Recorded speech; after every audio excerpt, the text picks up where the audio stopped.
SSC final exam দিবা এবং এই এসএসসি ফাইনাল পরীক্ষা দিবা, তোমাদের জন্য অবশ্যই এটি জানতেই হবে পরীক্ষা ভালো করতে হলে।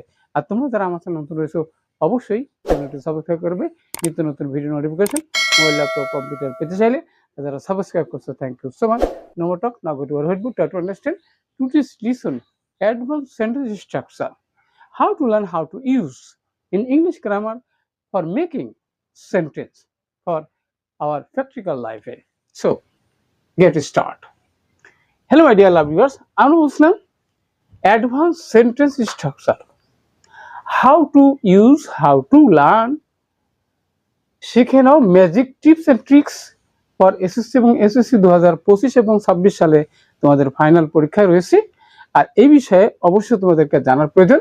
আমাদের ভিডিও হলো 214তম ভিডিও।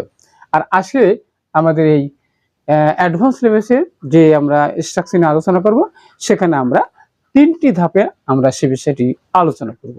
তাহলে প্রথম ধাপে রয়েছে বন্ধুরা যে কমপ্লেক্স সেন্টেন্স।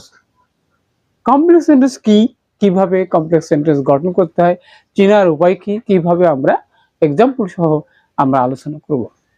আরেকটা বিষয় আছে পার্ট 2 তে আছে কম্পাউন্ড সেন্টেন্স, যেটি আমাদেরকে আরেকটা গুরুত্বপূর্ণ পার্ট রয়েছে। কম্পাউন্ড সেন্টেন্স কি, কিভাবে কম্পাউন্ড সেন্টেন্স আইডেন্টিফাই করতে হয় এবং কিভাবে আমরা উদাহরণ সহ সেটা আলোচনা করব। আরেকটা পার্ট রয়েছে বন্ধুরা, সেটা হচ্ছে transformation of sentence for techniques. কোন টেকনিক অ্যাপ্লাই করলে আমরা এই ট্রান্সফরমেশন সেন্টেন্স যেতে তোমাদের 6-7 সবার জন্য ইম্পর্টেন্ট রয়েছে। তাহলে আমরা স্টেপ বাই স্টেপ বিষয়টি আলোচনা করব, যাদের সঙ্গে থাকবে।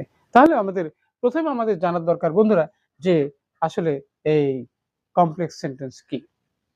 কমপ্লেক্স সেন্টেন্সটা হচ্ছে একটা মেইন ক্লোজ থাকবে এবং তার সাথে সাবঅর্ডিনেট ক্লোজ থাকবে, অর্থাৎ যেখানে কনজাংশন দ্বারা দুটো মেইন ক্লোজকে যুক্ত করা হবে। ওকে, তাহলে